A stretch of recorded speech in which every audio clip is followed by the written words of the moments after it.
You know, I changed the lighting up a little bit here for this Berserk video, but looking at the little viewfinder up there, I'm wondering now if it's a bit much. Oh well, too late.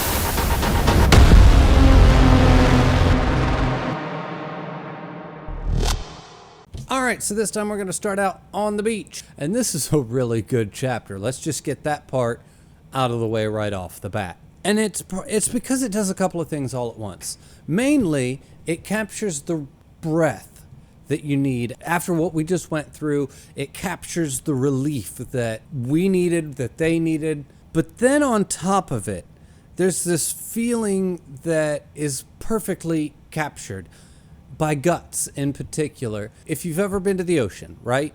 And you're having just the worst day, just a really bad day.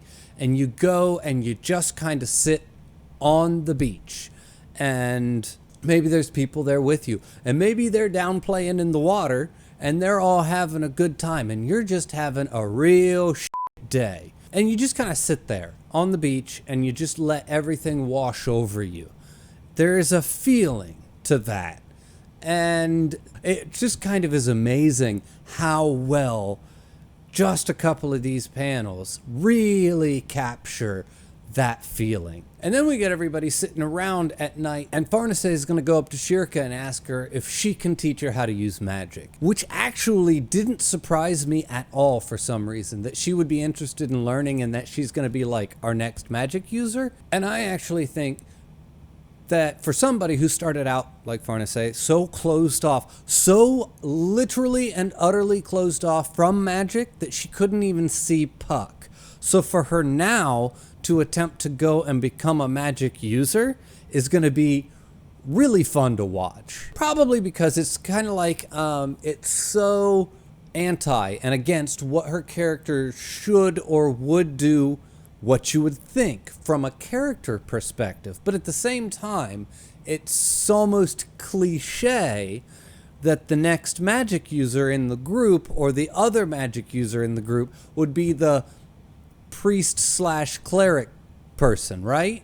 So it's kind of simultaneously exactly who you would expect to be a magic user and the last person that you would expect to be a magic user kind of pushed together there. And it's going to be really, well, I'm like, it's going to be great, even though I have no idea if it'll be good or not. But I foresee this being very good. But then Guts and Shirka go down to the beach. And we do get a nice little touching scene between Guts and Shirka, where he tells her that if she stays too stuck and set in her ways and constantly is worrying about everybody else all the time, she'll be old before she knows it, or old before her time. Which is actually pretty hilarious hearing it come from Guts. Of all characters to be saying that kind of shit.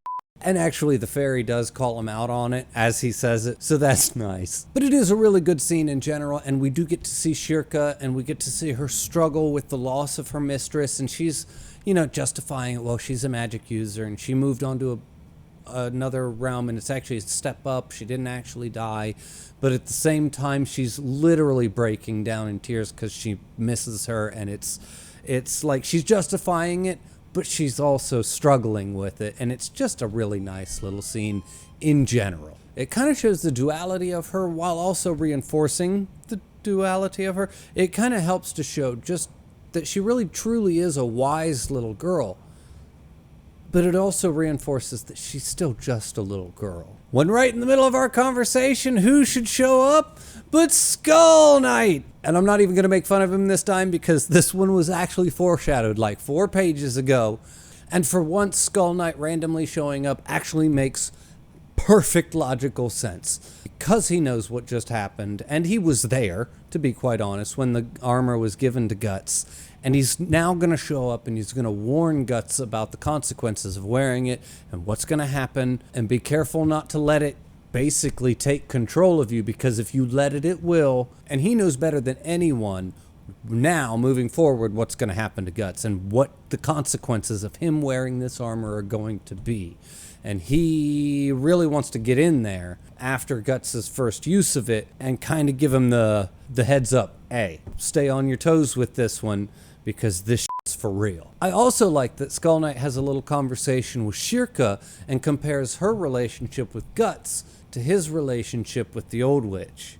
I also want to mention here that Shirk is literally the only character in the entire group that can stand shoulder to shoulder, figuratively speaking, with Guts and Skull Knight in a conversation and just stand there talking, and you absolutely believe that she's part of that conversation. She's not freaking out. She's literally just standing shoulder to shoulder having a legitimate adult conversation with Guts and Skull Knight. Nobody else in the group could do that. Literally nobody. And I love it. And I like her. Also, somewhere in the middle of the conversation, Skull Knight tells Guts that you will continue to ask yourself to protect or contend. And it really just highlights what I said in the last video, that Guts is struggling himself with whether his job is to get revenge on Griffith or to protect Casca. And now, right here, Skull Knight says, you will continue to ask yourself, protect or contend. And I'm like, hey, I just said that. But, you know, that's because I'm the best Berserk commenter on the face of the planet. Anyway, that was sarcasm.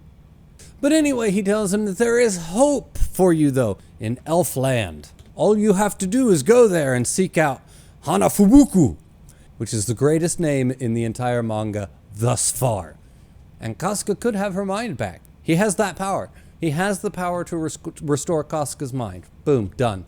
And just after he tells him that, he warns him, but you must remember, when you get there, your wish and her wish might not be the same thing. And all of this is intercut with Casca coming across a little naked boy, which is simultaneously super cute and really weird, all at the same time. Now let's talk about this weird kid for a second. I don't like him. He's creepy. He is very suspicious, and I'm gonna keep an eye on him. And then there's this whole next scene with Casca and the kid, and Guts cleaning his knives, and the little kid's like climbing up on Guts' back. Nothing about this is normal. Nothing about this kid is normal. This kid is weird and creepy, and I can't put my finger on why.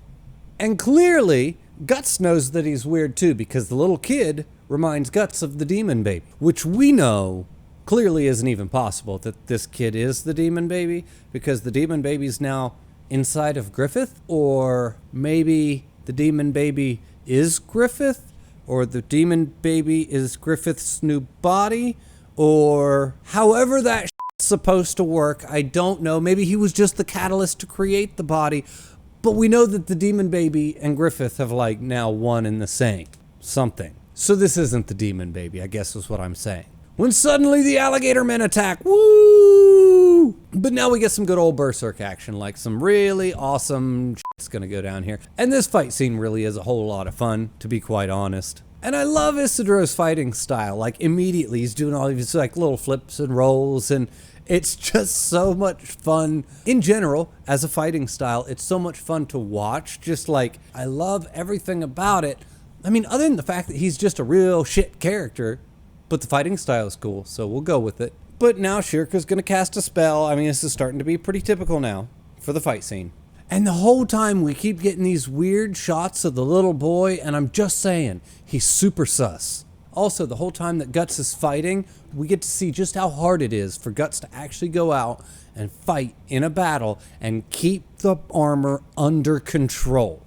It wants really bad to take over, and he is trying to fight while trying not to let it take over. And also we get to see just how useful the telepathy is in battle. You know, like the hair finger telepathy thing that they're doing. It's been used before, and we've been seeing it for a while. But this just makes it very obvious how it's going to be used and utilized strategically in a battle situation. And for something that I even said, I don't know if it's necessary or something like that, but now seeing it used this strategically is a really nice payoff for them having it. Really nice justification for them having it. And I like it. Also, Shirka points out that these are really just crocodiles. They're not actually demons. So because they're just crocodiles and not demons, there must be a spellcaster nearby controlling them. And I'm not even gonna lie. The second she said there's a spellcaster nearby controlling them, I thought, oh, the kid. Swear to God. And I mean, like, just look at this.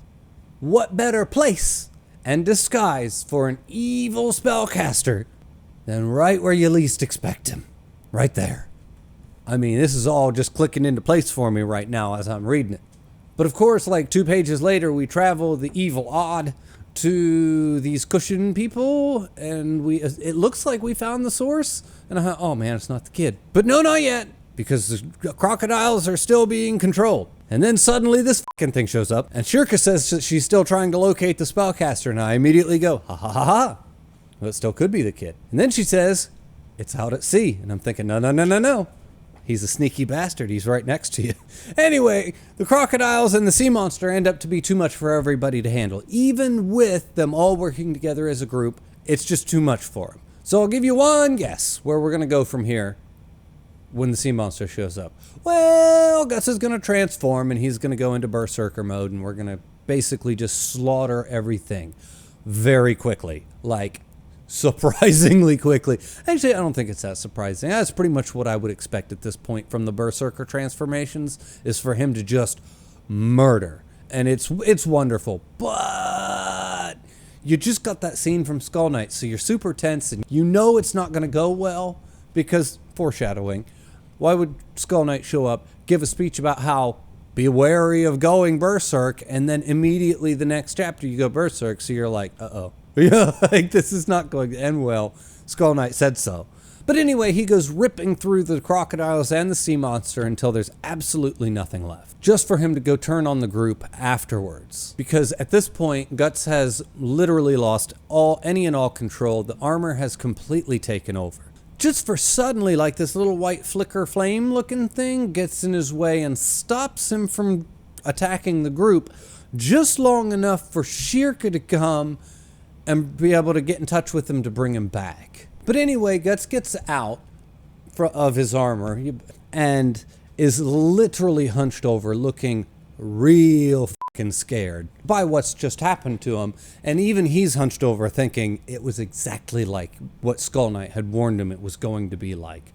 Which, looking at that panel, hits pretty hard just seeing just how scared Guts really is.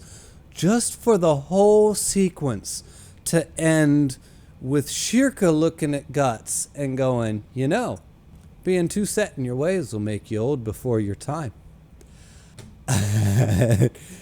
Did I mention I like her? Like, really like, she's growing on me fast. But wait, where's the boy? He ran away. Sneaky little bastard. He's just gone. But then we get this panel, which would imply that he's the one that jumped in front of Guts and kind of stopped him and saved his life and everyone else's lives or something. I just have no idea how or why. And why is he so creepy? And the chapter ends with them off looking around on the beach for the kid while he sits up on a rock looking down at them, watching them. And I know that it's implying that he's the one that saved Guts, but I just don't know if I could trust him. I mean, look at this. Just look at it. I mean, why is there a fish? Whose hair is this? This clearly is not his hair. Look at his hair. Look at this hair. I don't trust him. I just don't trust him. But anyway, all that being said and done, we turn the page, and Luffy and the gang for One Piece are here. I think his name's Luffy, right? Luffy or Luffy? That dude from look at the ship. Anyway, this is clearly not One Piece, and clearly this is a much better manga than that is anyway. So, yes, I've literally trashing a manga I have never read. Yes. Yes. But we see inside the ship, and we actually get to see this little guy floating, and he's the guy, and it is spelled out in absolutely no uncertain terms that this is the guy that was controlling the crocodiles and the sea monster the whole time. So officially, the little kid is off the hook. And the chapter ends with them walking down the beach to the shipyard. And this read's going to be a little bit shorter than the other ones, but once we hit the shipyard and we're going to start trying to find a boat is what I'm assuming. And I feel like this is going to be a whole adventure in and of itself. I actually started to read a little bit of that next chapter, and it was just like exposition info, like, wow, exposition heavy. I thought, we'll do this later. So we'll do the beach for right now. But honestly, this was a fun section. This was super duper short, I know, but it was a lot of fun. It was, I'd say 8.5 probably. I will stick with that for right now. I had a really good time with it. I thought everything with the Shirka was just great.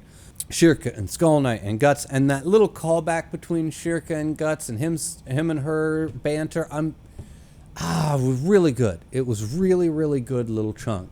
Maybe 8 point. You know what? 8.75. We'll do that one again. I like that, and that's a good number. But this was just a good little read. I really, really like this section, and that little kid is a real hook, honestly. Because it's just that little hook that makes you want to come back for more, because now I really want to know who the this little kid is and what's he about and why is he there. But anyway, yeah, we're going to call this one a day, 8.75. Also, if you're not already a member of the Discord, I have opened up a Discord. Link is in the description below. And I would like to thank everybody for watching, and I will see you next time.